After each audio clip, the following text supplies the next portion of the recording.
What if I told you that the Great Flood was not merely a natural disaster, but a strategic, divine execution designed to exterminate a race of monsters that history tried to forget? Long before the first drop of rain fell, the earth was already drowning in the blood of the innocent, ruled by the Nephilim, colossal hybrids born of the forbidden union between fallen angels and human women, who feasted on flesh and challenged the very throne of God with dark sorcery and iron weapons. This is not the gentle story of the Ark you were taught. This is the terrifying, untold chronicle of the Watchers, a cosmic war that shook the pillars of creation and the desperate cry of a planet standing on the brink of total apocalypse. As we unlock these sealed ancient scrolls to reveal the secrets of the antediluvian world, make sure to secure your place in this journey by hitting that subscribe button, smashing the like, and sharing this video with fellow truth seekers. Welcome to Guardians of the Covenant, where we unveil the history that heaven witnessed and earth feared. For the silence is over and the judgment is about to begin. History is often presented to us as a series of dry dates and dusty artifacts. But what if I told you that the true history of our world is written in blood, fire, and the forbidden longings of beings who were never meant to walk among us? Before the great waters cleansed the earth, there was an era erased from memory, a time when the boundary between the divine and the mortal was shattered by a choice that would doom a civilization. And today, as we stand on the precipice of rediscovering these ancient truths, I invite you to join us on this journey by subscribing to Guardians of the Covenant. For here we do not just read history, we relive the moments that shaped the destiny of our souls. Long before the first king claimed a crown or the first kingdom drew a border, the universe existed in a state of absolute, breathtaking silence, a stillness so profound that it was not merely the absence of sound, but the presence of peace, where the only rhythm was the breath of newborn creation, and the cosmos was a vast, golden expanse of potential waiting to be realized. From the chaotic void, darkness was torn apart by sparks of divine light, revealing the blue planet, Earth, emerging like a jewel bathed in rivers of living silver and seas of crystal, a world that was a living song of perfection where nature and spirit danced in harmony. From the throne of eternity, a voice that carried the weight of thunder and the gentleness of a morning breeze commanded life to spring forth, and so man was formed, walking across the pristine plains with a heart that knew no sin, no fear, and no shame, existing in a paradise that seemed eternal. Yet, the stars above were not just distant lights, they were eyes. For the Watchers, thousands of luminous angelic beings gazed down from the heavens, tasked with observing this new creation. But observation slowly turned into fascination, and fascination ripened into a dangerous, impossible desire. Among these celestial observers, the daughters of men stood out with a beauty that was raw, vibrant, and warm, a stark contrast to the cold, eternal perfection of the angels. And a sparkle of envy and longing began to ignite in the eyes of those who were sworn to be impartial guardians. At the center of this cosmic unrest was Samyaza, an angel of high rank known for his wisdom but plagued by a restless heart that yearned for experiences forbidden to his kind, and it was he who orchestrated the beginning of the end. On the windswept peaks of Mount Hermon, under a night sky where the moon cast long, doubtful shadows over their glowing faces, Samyaza gathered 200 of his brethren, the wind roaring between the cliffs as if nature itself was trying to warn them of the transgression to come. With a voice that trembled between authority and desperation, Samyaza spoke, "Brothers, do you see what lies below us? The daughters of men are not just flesh. Life pulses within them with the very spark of the Creator, a warmth we watch but do not feel, and I wish to know them, to bridge the gap between the infinite and the finite." A murmur of fear and hesitation ran through the group, for to leave their station was to challenge the will of the Almighty, and an angel named Zahel, his expression fiery with the terror of disobedience, asked, "Do you wish to challenge the Most High?" To which Samyaza replied with a tragic softness, "I do not wish for evil, but to understand the love that was denied to us. If we go down, we will know what it is to be flesh, and perhaps in that vulnerability we will finally understand the human heart." The silence that followed was heavy with destiny until, one by one, driven by a curiosity stronger than their fear of judgment, the angels reached out their hands, forming a circle of light that trembled against the darkness, swearing a pact of blood and spirit never to return to the sky until they had fulfilled the desires of their hearts.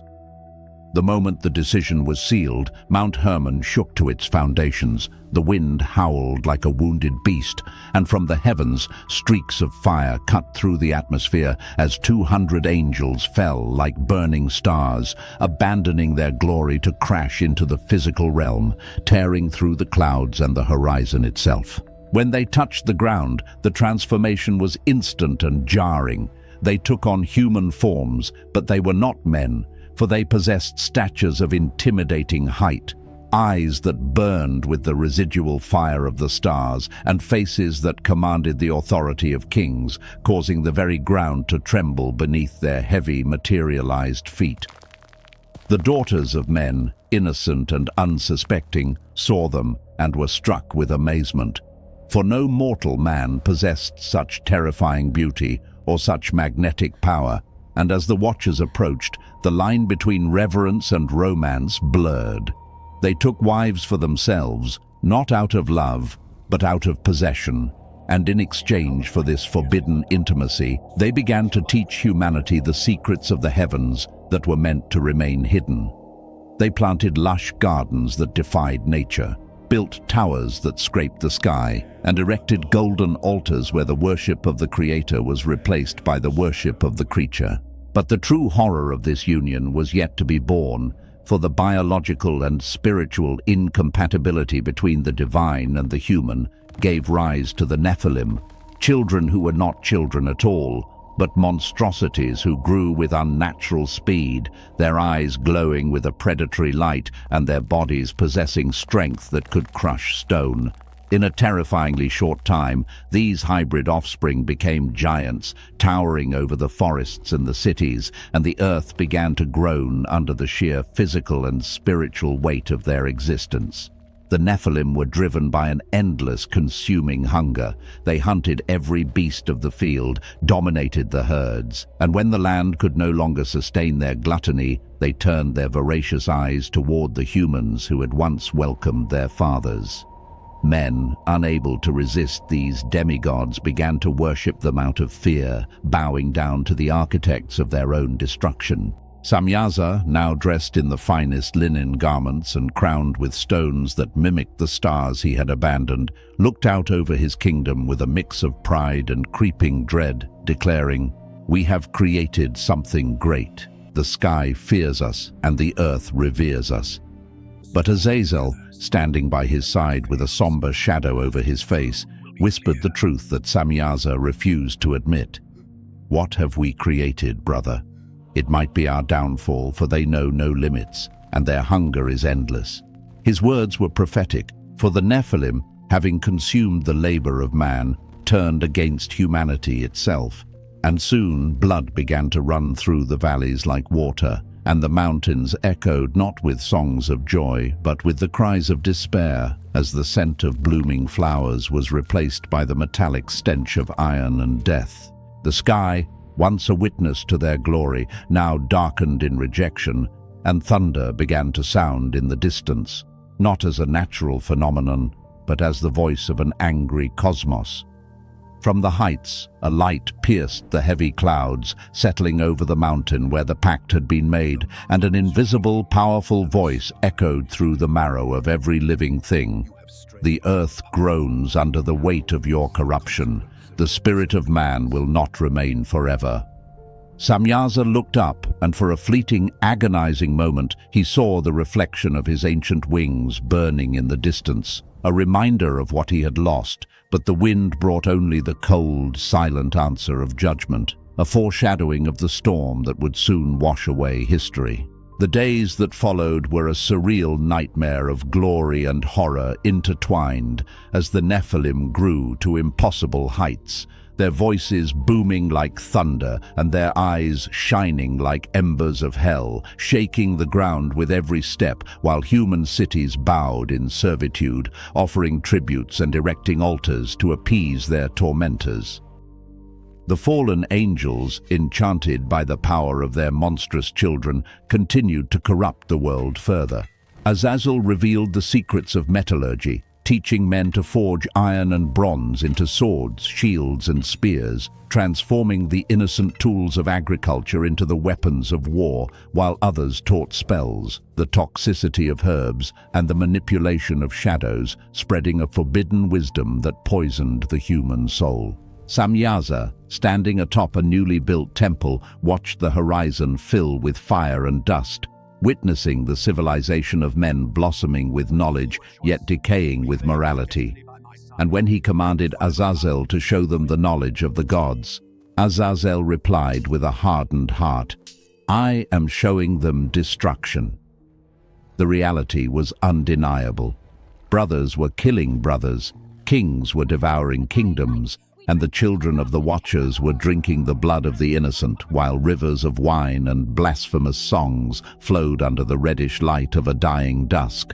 The Nephilim erected monuments of black stone engraved with symbols of the firmament, columns that rose to touch the clouds with tops burning with eternal flames, and the tallest among them was Og, the son of Samyaza, a being of colossal stature with eyes as bright as the setting sun, wearing animal skins and a crown of bones, his voice resonating like 1,000 war drums as he proclaimed, "Men are weak, we were born to rule, for the blood of angels flows in our veins, and the world belongs to us."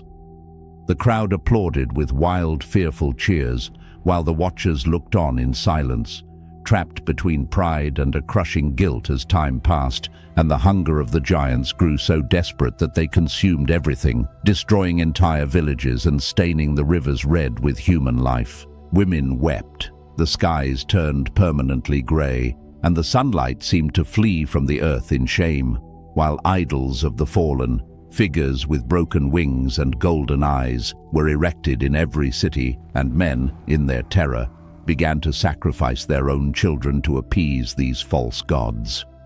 Finally, one night under the pale, accusing light of the moon, Samyaza climbed the mountain once again, the wind slicing through him like blades of judgment, and he knelt, raising his eyes to the heaven he could no longer reach, whispering, "Sir, if you still hear our voices, forgive us. We were not seeking evil, just to understand."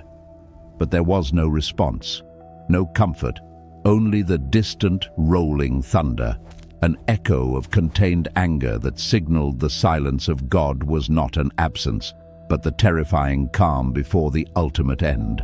There is a moment in every tragedy where the music stops, the laughter dies, and the weight of consequence comes crashing down like a collapsing star. And it was in this terrifying silence that Azazel approached his brother Samyaza, his eyes burning not with the fire of rebellion but with the cold clarity of the end, whispering that when the heavens go silent, the punishment has already begun.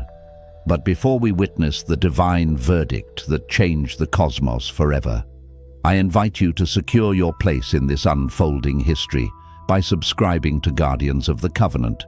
For here we uncover the truths that time tried to bury. So please like and share this video to help keep the light of knowledge burning.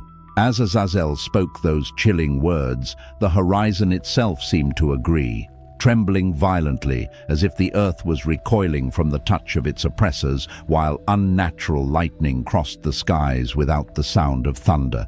A silent warning that cut through the clouds like fissures in a broken glass, and then an invisible voice thundered, not from the mountains but from the very air they breathed, declaring that the earth was corrupted before his face, that man had strayed into darkness, and that the sons of heaven had desecrated the sacred ground, signaling that judgment was no longer a possibility but an inevitability. In the days that followed this proclamation, the world was filled with omens that defied explanation. The stars, once the trusted guides of navigators, lost their shine and seemed to retreat into the velvet blackness of space, while unusual, biting winds swept across the fields, carrying the scent of ozone and ancient dust. And the sea roared against the shores with a violence that suggested the waters themselves were preparing for war. The Nephilim, those colossal monuments of flesh and pride, felt a restlessness they could not name, looking up with eyes that had never known fear, sensing a power approaching that their physical strength could not bend or break. Yet Og, the most arrogant of them all, shouted to the darkening sky, "Let the storms come! No god will destroy the blood of the giants," his voice booming like a challenge to the Almighty, unaware that his defiance was merely the buzzing of a fly against a coming hurricane. Far from this noise, in the desolate quiet of the mountains, a righteous man named Enoch stood up in prayer, a solitary figure of faith in a landscape of ruin, walking alone through devastated fields where the soil was stained and the crops were dead. His eyes turned upward, seeking answers in a sky that was silently beginning to move like a shifting mechanism of divine clockwork. The earth groaned beneath his feet. The ground cracked as if in pain. The rivers turned a sickly red, and the air carried the heavy, suffocating weight of guilt, while the voices of the innocents, those trampled by the giants, rose to the sky not as sound, but as a spiritual echo of suffering that pierced the heart of creation. There was no song left in the world, no laughter, only the distant, haunting sound of human weeping blending with the roar of the Nephilim at their profane feasts, unaware that their banquet was their last supper. The mountains witnessed the horror, standing as silent jurors, while the sky, once clear and blue, was now choked with black clouds that looked like ashes rising from the abyss. Yet high above this layer of gloom, in the realm of unapproachable light, the throne of the Most High shone with flashes of purity that no mortal eye could endure, surrounded by countless angels bowing in a silence so absolute it felt louder than any scream, all awaiting the voice that governs reality. Suddenly, a bright light cut through the firmament, shattering the darkness, and a thunder shook the pillars of paradise as the Creator spoke, declaring that the corruption of the earth had reached its limit, that the children of angels had become demons on the dust, and that the time for observation was over. Archangel Michael, the warrior prince of heaven, bowed low, his armor of light reflecting the glow of the throne, asking, "Sir, do you want us to eliminate the evil born from disobedience?" And the answer came like a burning wind, swift and final. "The time of mercy has passed. Let the messengers prepare." The command was given, and the four great archangels, Raphael, Gabriel, Uriel, and Michael, stepped forward to purify the earth, each receiving a specific, terrible burden. Raphael was to capture Azazel, the architect of forbidden weaponry, and cast him into darkness. Gabriel was charged with turning the Nephilim against each other to destroy the bastard race. Michael would face Samyaza and the fallen kings, and Uriel was sent to the one man chosen to be the spokesperson of the divine will, Enoch, son of Jared. As the gears of judgment turned in the heavens, Enoch slept under the fitful light of a solitary dying star, dreaming of rivers of fire descending from the mountains and wings falling, burned and broken over the fields, waking up in a cold sweat with his heart racing against his ribs. Before he could catch his breath, the darkness of his shelter was obliterated by a golden radiance as Uriel descended, bathed in a light that did not cast shadows but consumed them, causing Enoch to bow tremblingly and ask, "Who are you, Lord?" To which the angel replied, "I am Uriel, sent by the Almighty. Have you seen what the world has become? The blood cries to the sky, so rise up, for you will be a messenger between man and the eternal." Enoch raised his eyes and saw through the angel's vision the cities in the distance covered in smoke, heard the children crying, and saw giants walking among ruins where evil had become the only law. And he asked with genuine humility, "How could I, a mere man, speak to those who no longer hear the voice of reason?" To which Uriel answered, "Because your faith is your sword, and your heart is the echo of God's will." In an instant, the laws of physics bent, and Enoch was taken by the light, transported from the dust of earth to the splendors of the skies, where abysses of fire and mountains of crystal stretched into infinity, and he saw the thrones of the angels and the places prepared for judgment, the air vibrating with voices chanting the name of the Creator.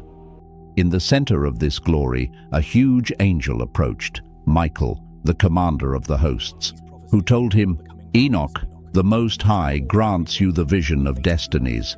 You will carry his word to those who have fallen.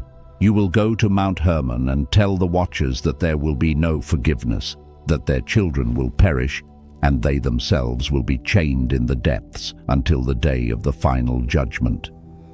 Enoch bowed his head, filled with a human fear of the supernatural, asking, "What if they don't listen to me?" And Michael replied with chilling certainty, "Then the heavens will speak." Back on earth, Enoch walked the long, lonely path to the mountain where the rebellion began, and as he approached, the clouds parted with thunder, and the watchers, stripped of their former glory, saw him coming. Samyaza, recognizing the man of God from afar, descended to meet him, surrounded not by the majesty of old, but by a pale light of regret, pleading, "Man of God, pray for us.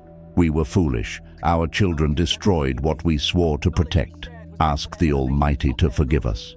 Enoch looked at the fallen angel with deep compassion, seeing the tragedy of a being who traded eternity for a moment of desire, but his voice remained firm as he delivered the verdict.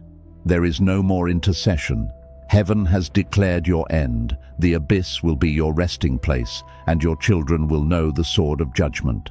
The cry of the angels echoed through the valleys, a sound of pure despair that the wind carried to the plains, and as night fell, shooting stars, omens of destruction, crossed the sky, leading Samyaza to whisper, "So what we love will be the seed of our downfall," a realization that came too late to save them. Enoch walked away slowly, illuminated only by the moonlight, leaving the fallen to their fate, while in the distance the roar of the Nephilim could still be heard, celebrating a victory that was already lost. The dawn rose quietly over a weary land, the wind carrying the metallic smell of smoke and iron, and Enoch walked alone through the valleys, feeling the crushing weight of his mission, his bare feet touching ground stained with the blood of the innocent, realizing that the world, once a garden, had become a graveyard of dreams. Amid the desolation, the sky opened up again, and a voice called his name, "Enoch, climb higher, for I will show you what is hidden from the eyes of men." And a whirlwind of light enveloped him, lifting him through the clouds until the ground vanished and places beyond comprehension were revealed. Mountains made of pure crystal, rivers shining like liquid fire, and angels of indescribable size with faces covered in glory. At the center of everything, a throne surrounded by light that could not be looked at directly, sat the Almighty, his voice the sound of 1,000 waters, and each word made Enoch's heart tremble. "Did you see what the sons of heaven did on earth? They brought forbidden wisdom, spilled blood, and corrupted the flesh. Judgment is set." Behind him the archangels approached, Michael with a flaming sword, Raphael with a serene expression and eyes of fire, Gabriel with wings like molten gold, and Uriel, bearer of the stars, and Enoch bowed face to the ground, whispering, "Lord, your justice is perfect. What shall I do, dust and ashes in the face of such great wrath?" To which the Lord replied, "You will be my voice. You will bring the fallen their final sentence." The human was enveloped by a cloud and taken to a prison of darkness, a place of deep abysses and rivers of fire winding between black mountains, where the watchers waited, chained, with blank eyes and faces filled with shame. Samyaza lifted his head when he saw him and begged, "Enoch, intercede one last time, beg for the forgiveness we lost." But Enoch replied with a heavy heart, I pleaded for you before the throne, but your plea was not accepted. The Most High commanded that you shall never rise again. Your place will be the abyss until the day the eternal flame consumes you." Upon hearing this, Samyaza wept, and his tears sounded like thunder rolling through the caverns of the underworld, crying out, "Let our children be destroyed as well. May the name of the giants disappear forever." His voice lost among the rocks as lightning crossed the underground sky and the chains tightened, binding them to the darkness they had chosen, while the cry of the fallen angels echoed through the heavenly realms, marking the end of the age of the Watchers.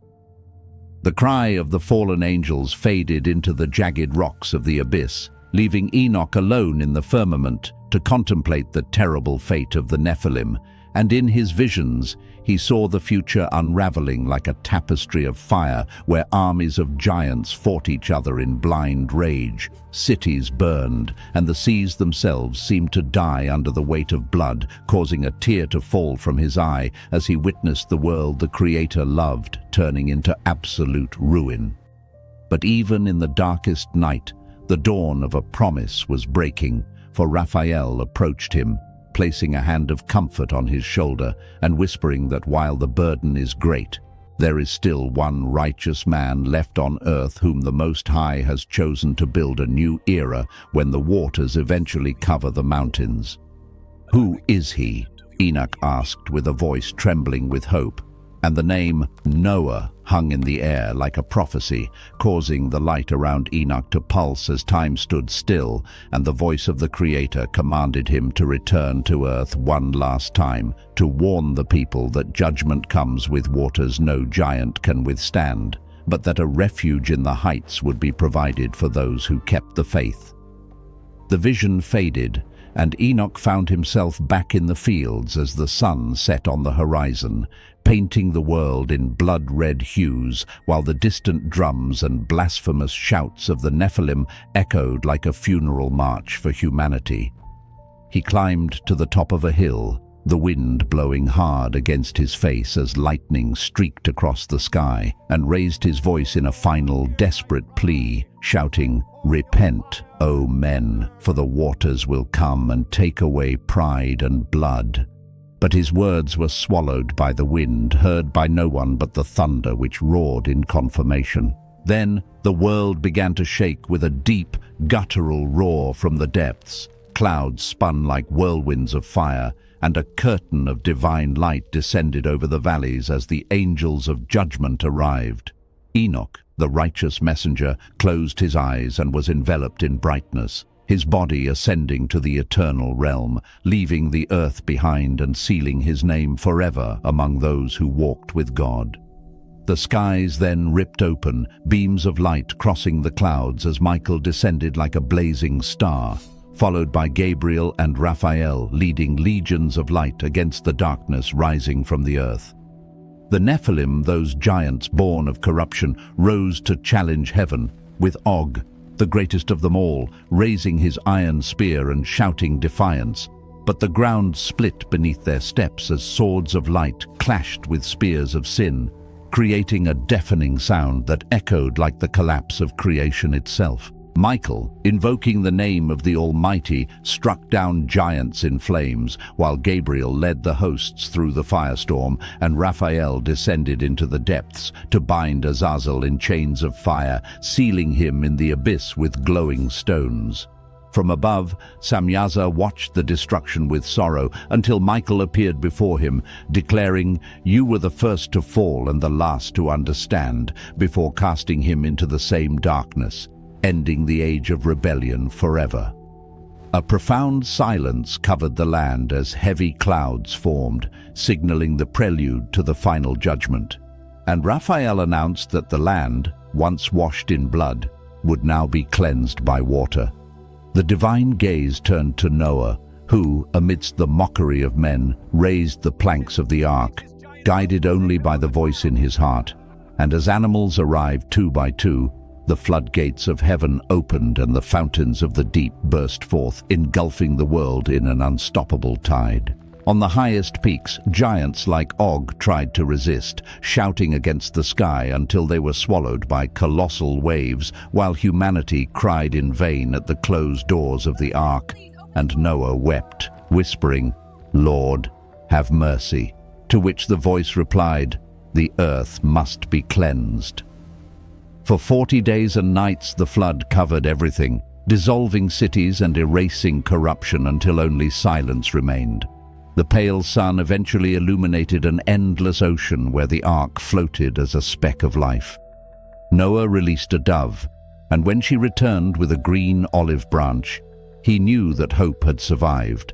And as the waters receded and the ark rested on the mountains of Ararat, Noah built an altar to the Lord. A divine light descended and the first rainbow appeared on the horizon, a bridge of colors promising that never again would the waters destroy all flesh, marking the beginning of a new covenant between God and man. If this journey through the hidden history of the world has touched your spirit and opened your eyes to the mysteries of the past, please subscribe to Guardians of the Covenant, like this video, and share it with others so that together we can continue to explore the ancient truths that shape our faith today.